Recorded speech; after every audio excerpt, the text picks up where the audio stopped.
Welcome to another episode of Ananda Marga Dharmacast. And this is a podcast series exploring topics in spirituality using the teachings of Shrii Shrii Anandamurti as the starting point. And I'm your host, Dada Vedaprajinananda, but people shorten it, call me Dada Veda. It's okay. So today we're going to look at a topic called Shiva's 7 Secrets. So this is based on a very ancient saying in the Tantra Shastras from the founder of Tantra, Lord Shiva, but it's also based on discourses given by Shrii Shrii Anandamurti, who explained what Shiva was speaking about 7,000 years ago.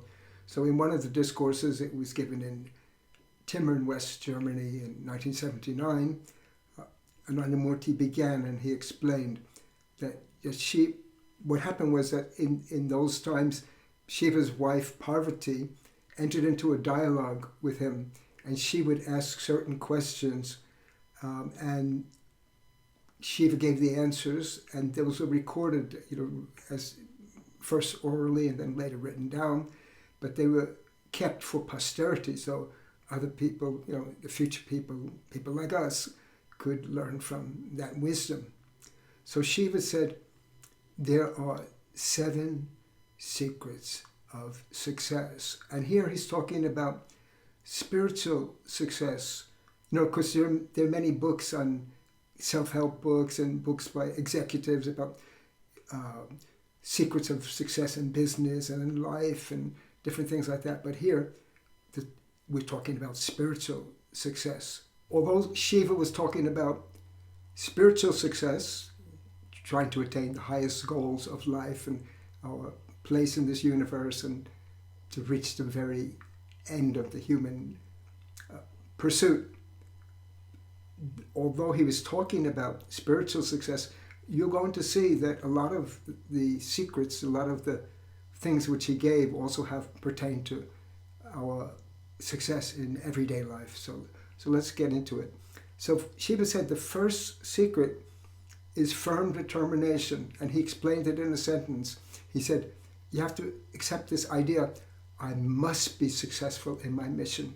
I must be successful in my mission. And this is the first secret of success, because to do something difficult requires a certain resolve. And that's why Anandamurti said in this discourse, he said that really there are 3 categories of humans. There is some category, a group of humans who will never undertake something bold or something great or something challenging because they're afraid they're not going to make it. I won't even try. Then he said that there's a second group of people, and this second group of people, they start, but then as soon as they're faced with any kind of obstacle, and remember that whenever you do something difficult or something noble, something good, it's not easy. It's usually met with obstacles, whether they be internal obstacles or from even the society around you. So Anandamurti said, that category of humans, as soon as they meet that challenge, they will then face that challenge, they shrink away, they stop. Okay, I finished, I'm out of it. But he said that the best category of humans are those who start a noble task, face some difficulty, but then keep their vigor up and overcome that difficulty. So he said those are the kind of people that Shiva was talking about, Anandamurti was talking about, that if you have that kind of drive, that kind of intensity, I must be successful in my mission, then this is the first step in success. And without that, you're not going to be able to do it. Then Shiva said the second one is, he called it in Sanskrit, Shraddha Yuktam. Yukta means to be attached to. Shraddha is a difficult word because there's no English equivalent of it. But Shra, the first part comes from a Sanskrit root that pertains to the universal truth. And the second part means the pursuit of that truth, that means to drive all your energies. So as soon as you open your eyes and then you understand that I'm here for not just to maintain my flesh and bones, but to pursue my spiritual truth, my ultimate truth. And as soon as it's kind of like the firm determination, you move everything in that direction. That's Shraddha. Loosely, sometimes if you go out, I always say that if you go out on the street in India, ask someone what is Shraddha, it means respect. It's respect in a sense, respect for your goal, what you want, but it's more than just respect for it. It means that you're really pushing all of your energy and in that direction of that spiritual truth. So that's the second factor. So really here we're incorporating a spiritual idea here. That it's not just I'm going to be successful to make $1 million. No, I'm going to be successful to pursue the universal truth. So this is the second secret. Then he said the third one is called Guru Pujanam.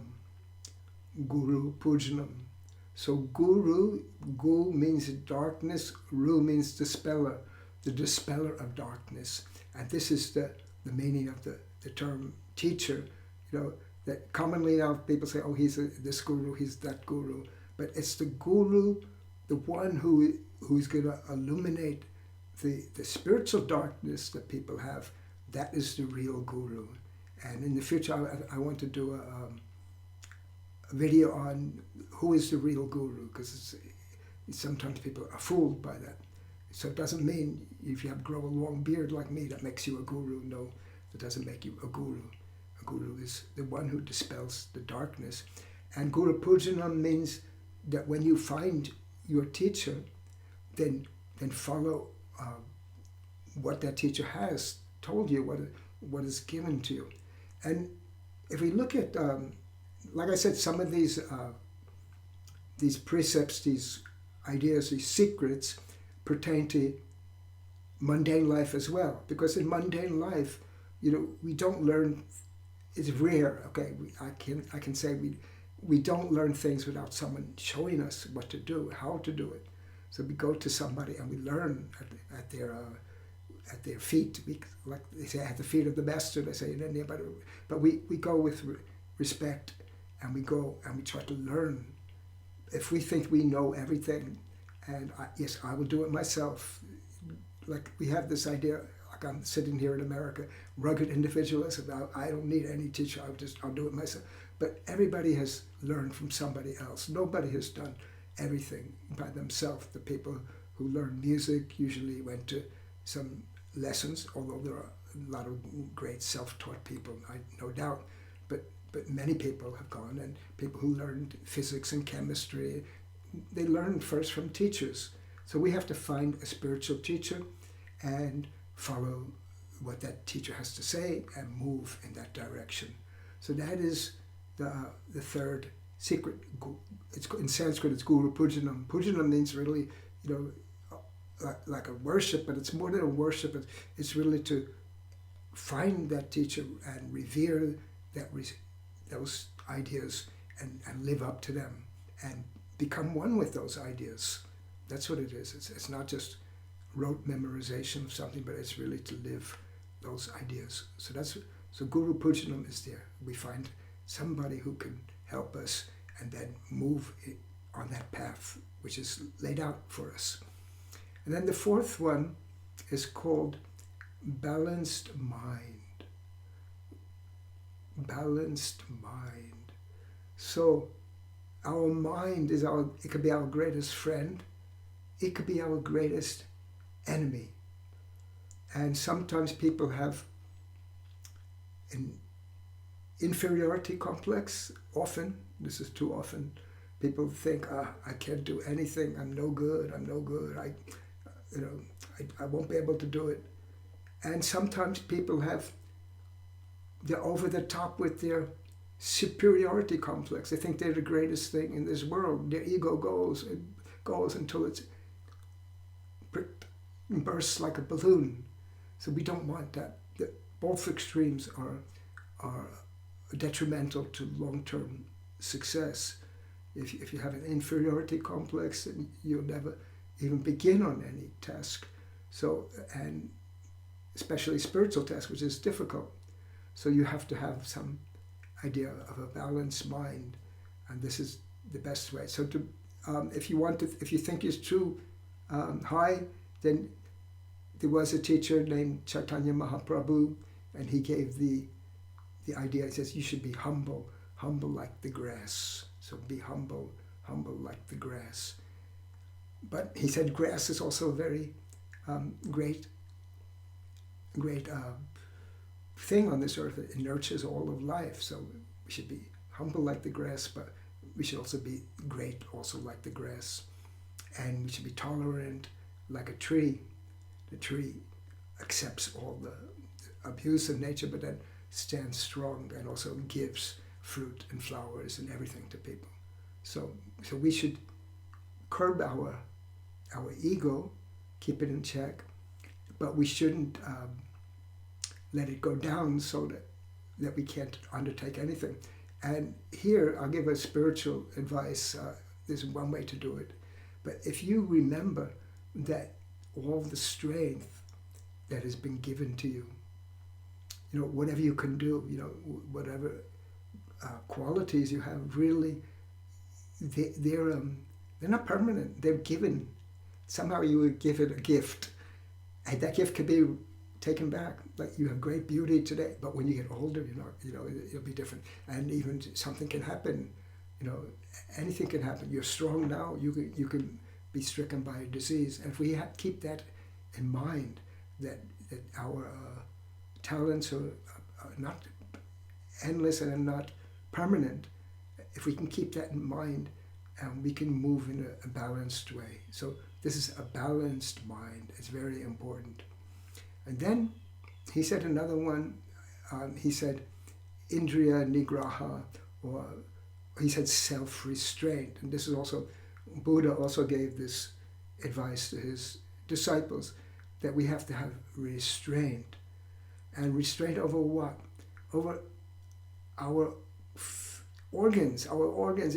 So some people are unrestrained with their desires for whether it be food or sex or different kind of things.